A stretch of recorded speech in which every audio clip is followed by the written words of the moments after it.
Dear friends, disciples, and devotees, today our reading for October 9th is The Mother's Force, Part 1. You have asked me during this period of COVID-19 to read things that may be helpful during this challenging time. So I have chosen for this week and next week, The Mother's Force. We begin. Disciple. There are some people here who remain constantly in despair and gloom because they have become conscious of their minutest imperfections, but they are unable to get rid of them. Sri Aurobindo. They are unable for two reasons. One, because they yield to despair and gloom and the illusion of impotence. Two, because they try only with their own strength and do not care or know how to call in the working of the Mother's force. Disciple. Sometimes I feel a thick wall between me and the divine. At other times there is a pressure on me, and I feel quietude come into me. Sri Aurobindo. Persevere in spite of the fluctuations. The Mother's force is at work all the time, even when the thick wall is there, so that there may be no wall in future. Disciple. You have written that the force is there.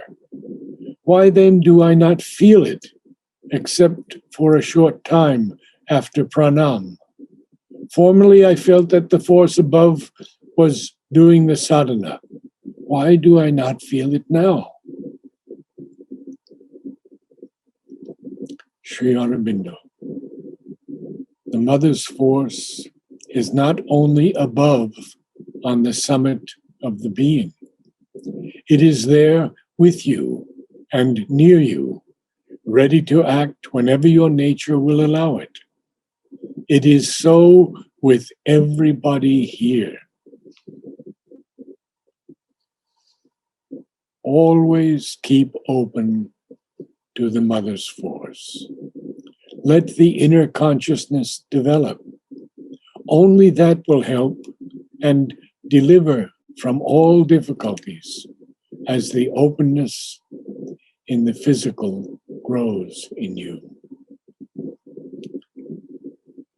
As she told you, your concentration should be in the heart center, and all the rest, the rising above, the head, etc., should come of itself in the natural process of the sadhana.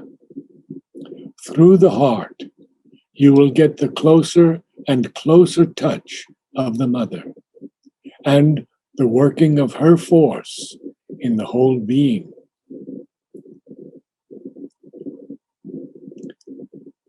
It has to be done by the working of the Mother's force, aided by your aspiration, devotion, and surrender.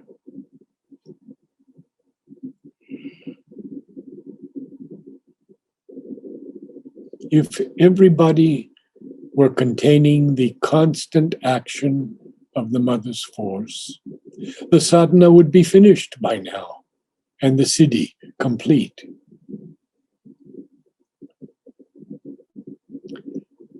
Let nothing and nobody come between you and the Mother's force. It is on your admitting and keeping that force and responding to the true inspiration and not on any ideas the mind may form that success will depend. Even ideas or plans which might otherwise be useful will fail if there is not behind them the true spirit and the true force and influence.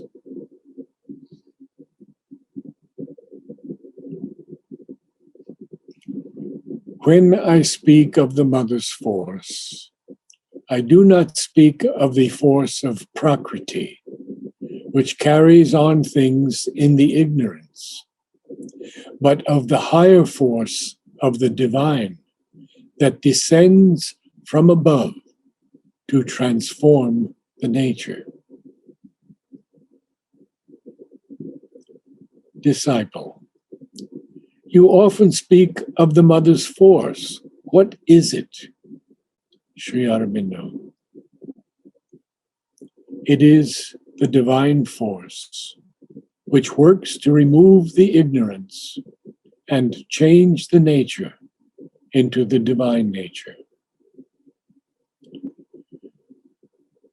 It is not necessary to ask for power.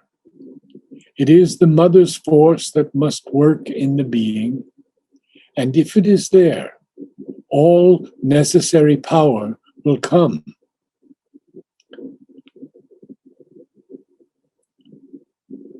Disciple, when a sadhak works with the right attitude and the higher force acts in him directly, how does the force work to purify or remove his defects and imperfections? Sri Aurobindo.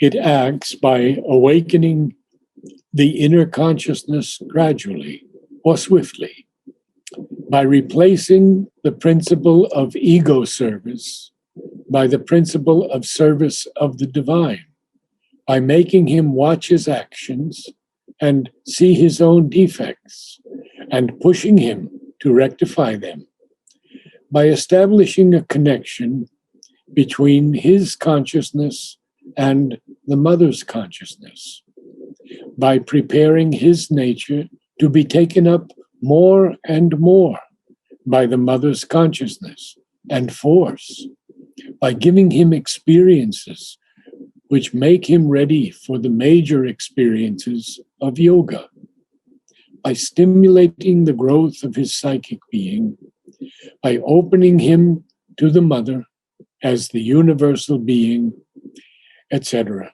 etc. Naturally, it acts differently in different persons.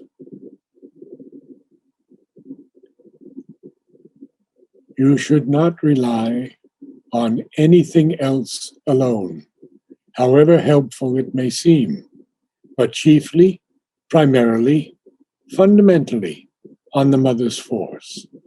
The sun and the light may be a help, and it will be if it is the true light and the true sun, but cannot take the place of the mother's force.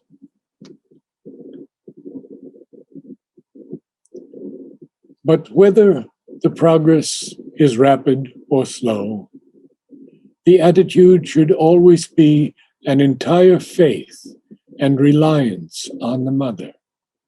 Just as you do not think that the progress was the result of your own effort or merit, but of your taking the right attitude of reliance and the mother's force working, so you should not think that any slowness or difficulty was due to your own demerit, but only seek to keep this attitude of reliance and let the mother's force work.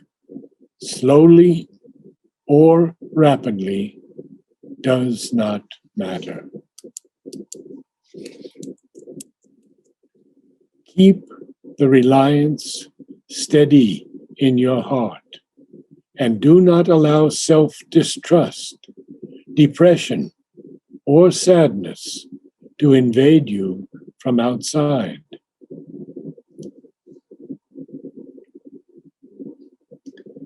There are two ways of doing yoga. One by knowledge and one's own efforts. The other by reliance on the mother. In the last way, one has to offer one's mind and heart and all to the mother for her force to work on it. Call her in all difficulties.